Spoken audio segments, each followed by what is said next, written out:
Hello students, आज हम एक नए टॉपिक की शुरुआत करने वाले हैं जो है सामाजिक संगठन यानी सोशल ऑर्गेनाइजेशन। देखिए, सामाजिक संगठन के साथ ही हम सामाजिक विघटन को भी पढ़ने वाले हैं, जिसे कहते हैं हम सोशल डिसऑर्गेनाइजेशन। ठीक है, ये दोनों ही सामाजिक संगठन और सामाजिक विघटन जो है आपस में विपरीत परिस्थितियां हैं समाज की। अब वो कैसे है, इसका अर्थ क्या है, वही हम इन वीडियोस में पढ़ने वाले हैं। तो देखिए, हम सबको ही पता है, आज की इस वीडियो में हम जो है सबसे पहले पढ़ेंगे सामाजिक संगठन के बारे में। ठीक है, सामाजिक संगठन का अर्थ और विभिन्न जो विद्वान हैं उन्होंने इसकी क्या क्या परिभाषाएं दी है उसके बारे में आज हम इस वीडियो में पढ़ेंगे। और आने वाले वीडियोस में सामाजिक संगठन की विशेषताएं और उसके बाद हम सामाजिक विघटन पर भी जाएंगे आने वाली वीडियोस में। तो आज की वीडियो में शुरू करते हैं कि सामाजिक संगठन क्या है।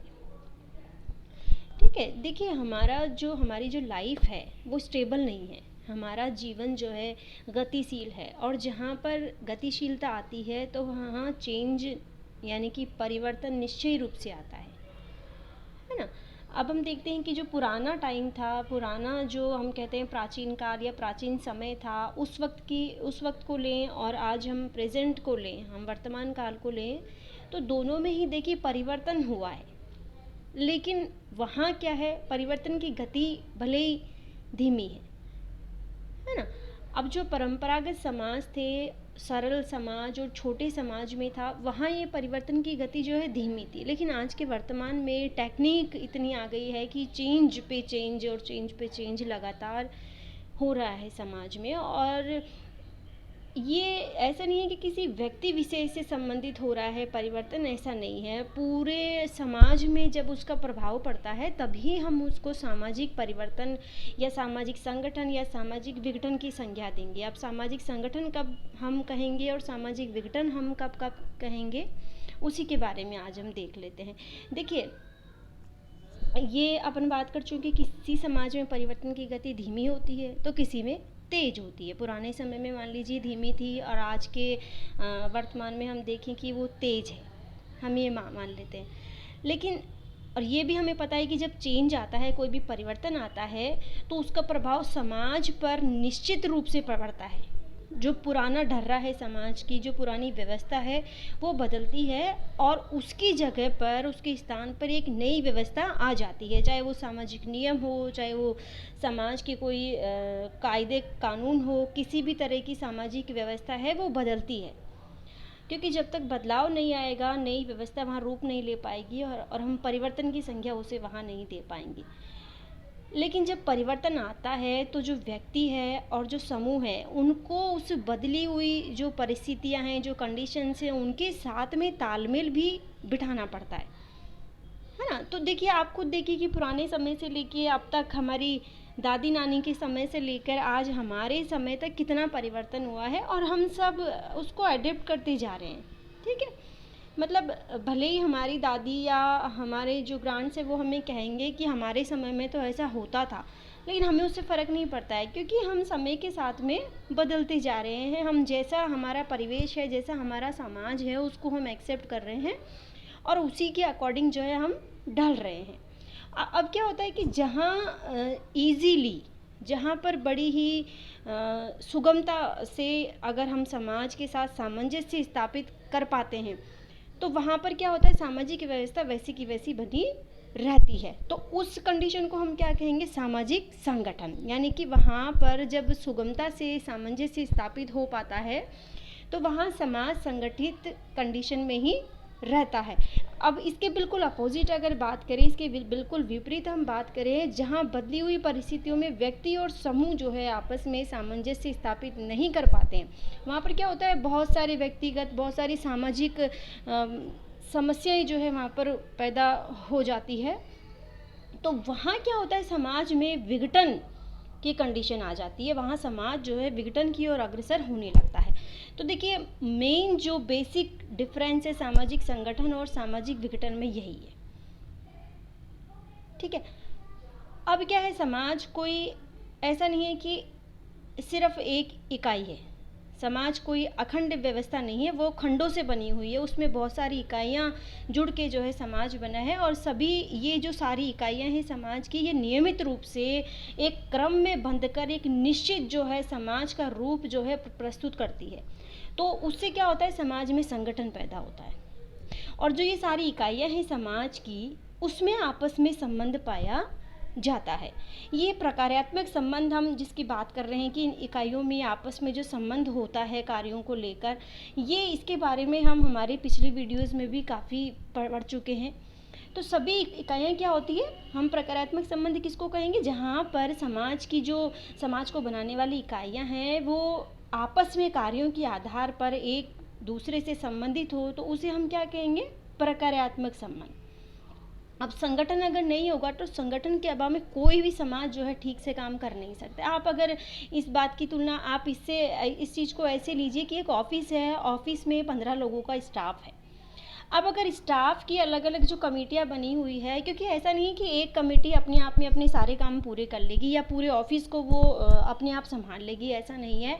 एक यूनिट अगर 5 वहाँ पर बनी हुई है 3-3 लोगों की, तो प्रत्येक इकाई को अन्य इकाइयों से सहयोग लेना पड़ेगा, अन्यथा वो ऑफिस आगे नहीं बढ़ पाएगा, वो अपना कार्य सही ढंग से नहीं कर पाएगा। अगर वहाँ स्टाफ के लोगों में आपसी मनमुटाव होगा, अपने कार्यों को लेकर वहाँ विविधता होगी, तो वो अपने आप को उस ऑफिस में अपना 100% दे नहीं पाएंगे। बिल्कुल यही कंडीशन हमारे समाज में है कि जिन इकाइयों से मिलकर समाज बना है, अगर उनमें आपस में एक मतता या संगठन का अभाव हुआ तो समाज का ठीक रूप से कार्य करना मुश्किल हो जाता है।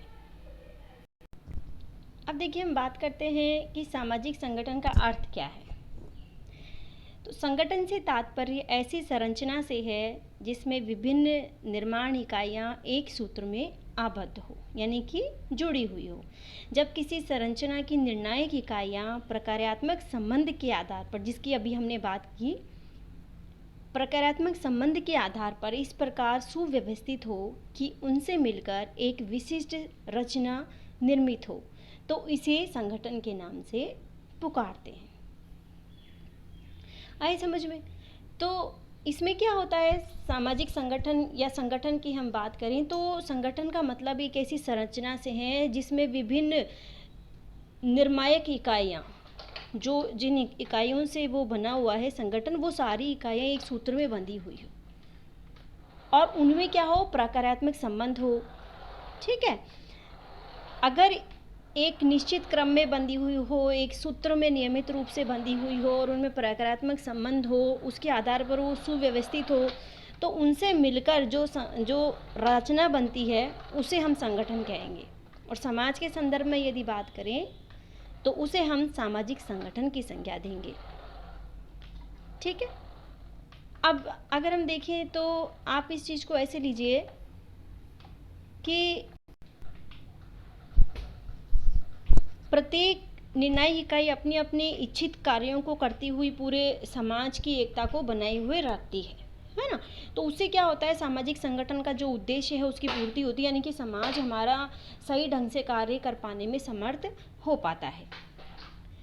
ठीक है, तो निर्णायक इकाइयाँ अपनी अपनी इच्छित कार्यों को करते हुए पूरे समाज की एकता को बनाए रखती हुई संगठन के उद्देश्यों की पूर्ति में योगदान करती है। फॉर एग्जांपल अगर हम बात करें कि हम एक वॉच को ले लें, एक घड़ी को अगर हम ले लें, उसमें क्या होता है, उसमें उसको बनाने वाली इकाइयाँ, उसकी सुइयाँ होती है, उसमें जो नंबर्स लिखे होते हैं, वो सब मिलकर क्या होता है, एक घड़ी का रूप जो है हमको दिखाती है कि ये घड़ी है।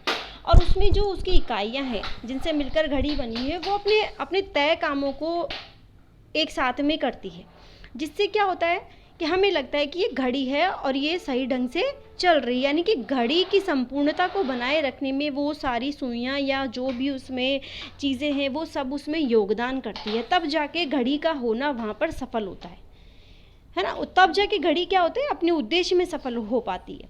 तो इस अवस्था को ही हम क्या नाम देंगे, संगठन नाम देंगे। ठीक है, अब अगर एक और हम एग्जाम्पल लें तो हम बात कर लेते हैं हमारी खुद की बॉडी की, ह्यूमन बॉडी की हम बात कर लेते हैं, है ना। तो मानव का शरीर भी यदि देखा जाए तो संगठन की व्यवस्था पर ही पूर्ण रूप से चलता है ना। है ना।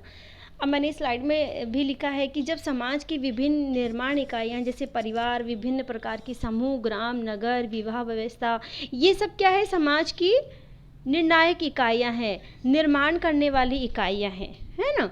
तो ये जब प्रकारात्मक रूप से जुड़ी हुई होती है, यानी कि क्रमबद्ध और निश्चित रूप से जुड़ी होती है, उसका एक प्रतिमान प्रस्तुत करती है, और जब तो उससे क्या होता है, समाज में सामाजिक संगठन की व्यवस्था बनी होती है। अब मैंने बात की थी कि हमारे मानव शरीर की, तो आप देखिए हमारे शरीर में नसें, नाड़ियाँ होती हैं, अलग अलग अंग होते हैं, अस्थियाँ होती है, मांस होता है, हमारी स्किन होती है, ये सब क्या होता है, मिलकर जो है हमारे शरीर को बनाती है। और शरीर का हर एक अंग अपना अपना अलग अलग काम करता है, प्रत्येक अंग का अलग अलग कार्य है ना। और प्रत्येक अंग जो है निश्चित कार्य को करते हुए शरीर में क्या बनाता है, बैलेंस बना देता है, एक संतुलन बनाने में अपना योगदान करता है ना।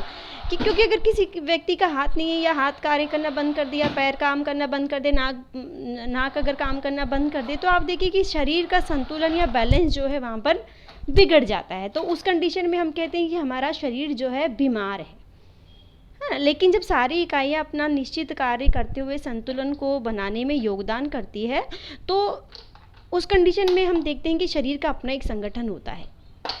बिल्कुल ऐसे ही यही बात समाज के संगठन पर भी लागू होती है। जैसे कि अभी स्लाइड में हमने पढ़ा कि समाज की विभिन्न निर्णायक इकाइयाँ या निर्माण करने वाली इकाइयाँ क्रमबद्ध होकर एक निश्चित प्रतिमान प्रस्तुत करती है, और जब उन इकाइयों में एक प्रकारात्मक संबंध होता है तभी संगठन का जन्म वहाँ पर होता है।